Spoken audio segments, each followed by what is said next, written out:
I was thinking about the most human character in the Naruto universe. After all, he loves Sakura. What is his relationship with Naruto? Let's delve deeper into this character, who is the most controversial in this story. I'm Oliver, and I bring information about psychology.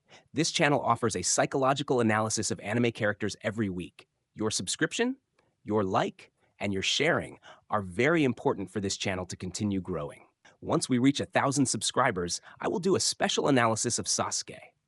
Get ready for an immersion into the mind of our beloved Uchiha. In his childhood, Sasuke was a kind and generous child. He lived with his father, Fugaku Uchiha, the clan leader, his mother, and his brother. Fugaku needed to maintain an image of importance for the clan, which ultimately led to a neglect of his children's emotional education.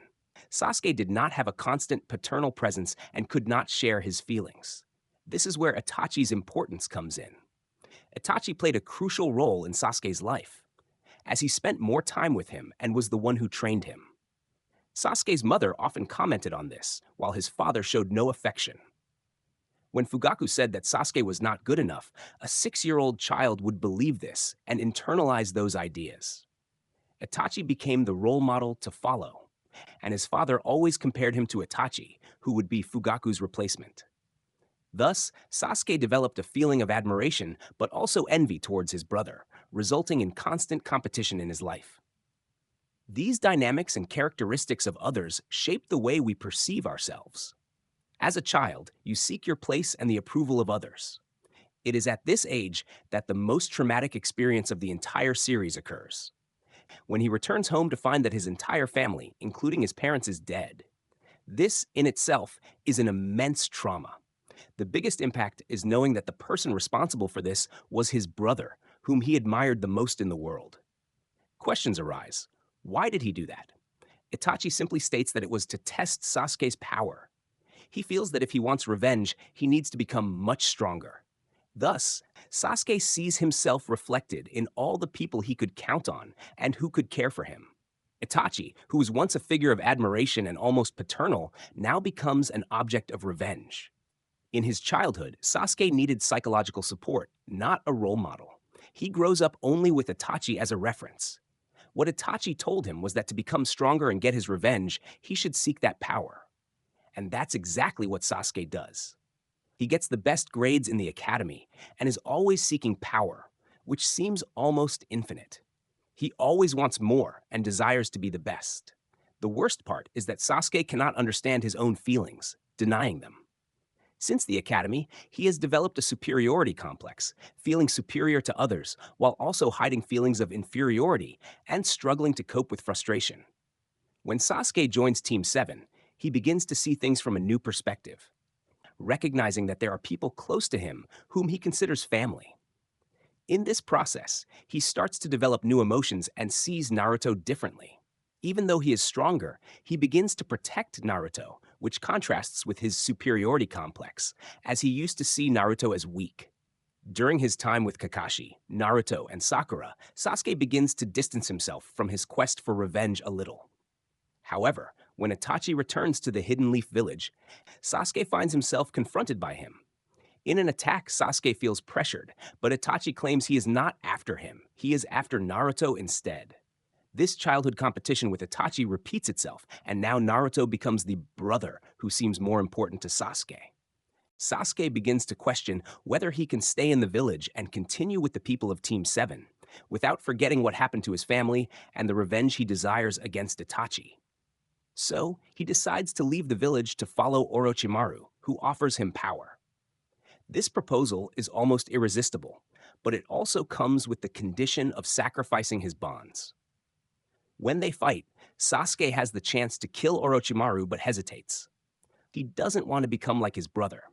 Sakura tries to stop Sasuke from leaving, asking him not to abandon the village. He looks at her and says he finds her annoying, just as he used to do with Naruto, trying to convey that he doesn't care.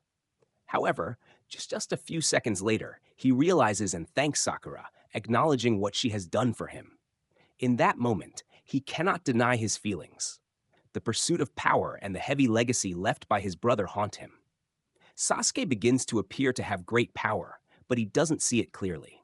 During the Shippuden period, he becomes colder and more calculating, influenced by Orochimaru, and distances himself from Naruto and Sakura, who continue to refuse to give up on him. Finally, when Sasuke confronts Itachi, the fight occurs and he finally achieves the revenge he has long desired. After that, the truth about Itachi comes to light, revealing everything that happened.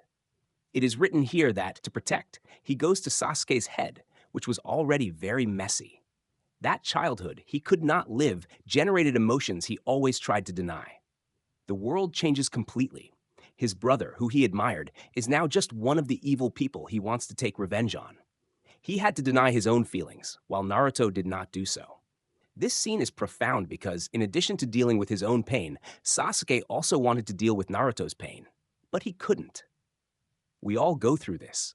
We are different from each other and deal with our pains in particular ways. Sasuke resembles the early Sasuke. He is generous, kind, cares for others, and treats people with respect. However, he feels the pain of Sasuke, who loses an arm and doesn't want Naruto to help him recover it, because that would make him remember the dark path he walked and the crimes he committed. Sasuke is a human character who made many mistakes, but redeemed himself by marrying Sakura, showing how important she was to him. He cared for her, being the only woman he truly desired. When he says he didn't like her, it occurs at a moment when he needed to deal with his pain and internal conflicts that he didn't resolve in childhood. Only after he deals with these feelings can he see what he truly feels for Sakura.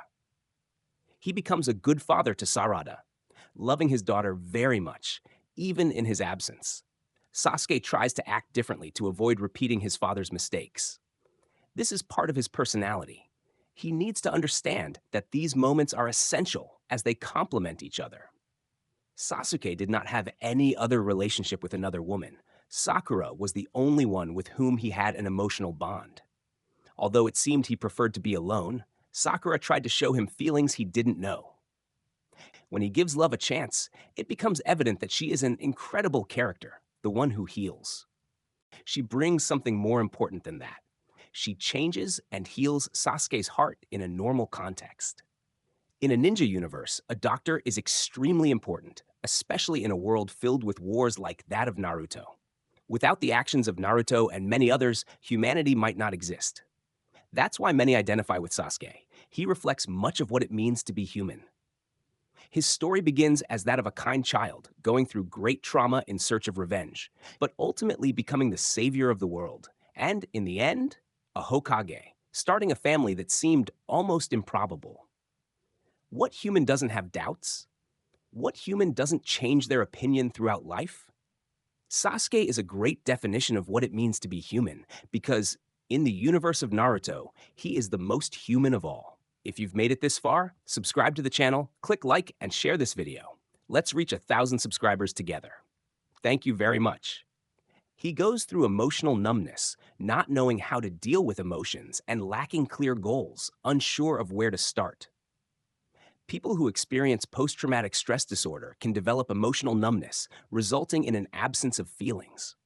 Sasuke tries to kill Sakura as he attempts to eliminate any emotional ties he had with the team he formed. At first, he didn't kill anyone, but now things are different.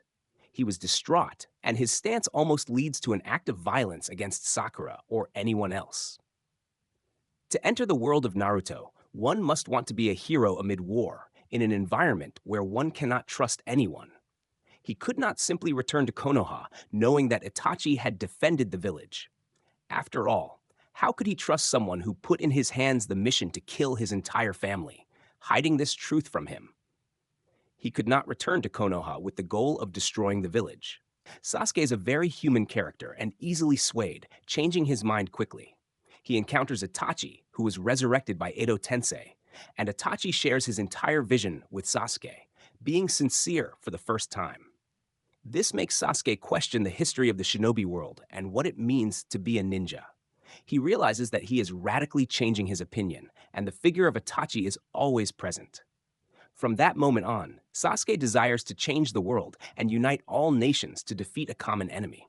For him, this would bring peace and resolve the internal conflict, reminding himself that in moments when humanity has united against a common enemy, the unity was powerful. Itachi reveals the whole truth, and Sasuke realizes that, while he wants to punish, he also desires to help the world. He sees himself as a superior being, which in a way feeds his superiority complex, leading him to believe that he could be the person who unites everyone for a great goal: to defeat an enemy. Many people tried to convince him to break out of this cycle of revenge. Sasuke himself becomes an example of someone who has also lost people, just as Blaise Pascal said that people generally become better for reasons they themselves understand. Sasuke does not recognize his emotions and always accesses anger and the desire for revenge. When Itachi dies, the truth is that he transfers this anger to the village of the Leaf. He always transfers his anger to someone. In the end, Sasuke tells Naruto that he feels envy towards him, as Naruto never had to leave himself, unlike Sasuke, who had to leave the village. If you enjoyed this content and want to dive deeper into the psychological analysis of your favorite anime characters, don't forget to subscribe to the channel. Your support means the world to us. Leave a comment below sharing your thoughts and let us know which character you'd like us to analyze next. Hit that notification bell so you never miss an update. Thank you for being a part of our community.